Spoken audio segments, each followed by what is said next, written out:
follow up with what Ann just finished with and just give you the real-life experience. So what we've just gone through so far in the presentation is something that I actually went through with a firm that I worked at. So I'll give you sort of the real-life way that this evolved in the presentation, and maybe it will help you as you start thinking about these definitions. So like you, I was just as overwhelmed as everybody else in the room when you start thinking about all the stuff you've got to do and how you get it done. Spent a lot of long hours, and I had the initial reaction that probably most of you do, which is I need more resources, I need more people, I need more of everything, because I just didn't feel like I was overwhelmed and wasn't getting it done.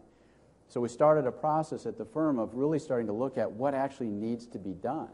And if you go back and you start looking at two things, your written policies and procedures and your compliance calendar, and you focus there of what is it that I'm actually supposed to be doing, and we created a list of all the things that we needed to do as a department. So part of that is just to give perspective to that. And it's to help the people that are involved decide where are you going to spend your time, because you can get way off on email review or supervising accounts, and it's not really getting you anywhere. So having that conversation of allocating the time to the calendar helped us decide who was going to do what and what they were going to actually do to get that done. So that's helpful. So we had the conversation, and it worked well because it also brought the people in the department to talk about the things they were doing, what they were stressed with, how much time it takes.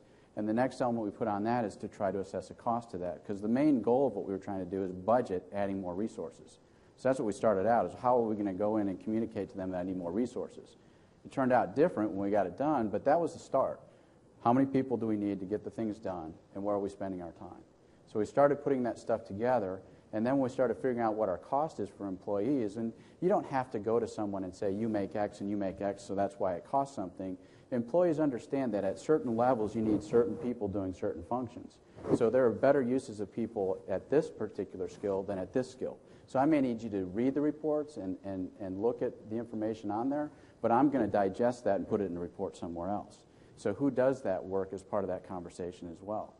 The other thing that we started to do then is to start thinking about what's the cost thing. Can we buy something to cut down on the time? So we started looking at applications that could make this go better.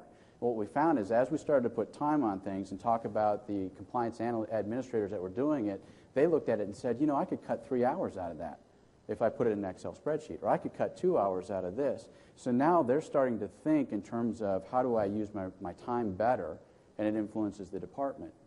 We rolled that up, put it into our budget, and brought it into the owners of the firm and said, here's my department. These are all the things we need to do. These are the people I have to do it with. This is how much it's costing, and it was all on a pie chart. It's not a big, long spreadsheet. Wasn't 20 pages in the report. It was just here's some graphs and some charts that show you what we are doing. And what I'm asking for is I need to reallocate this in a way that we can get it all done. So when we were talking before, and Ann showed that graph where it shows compliance moving, what we're trying to do is move the conversation in a way that creates business value.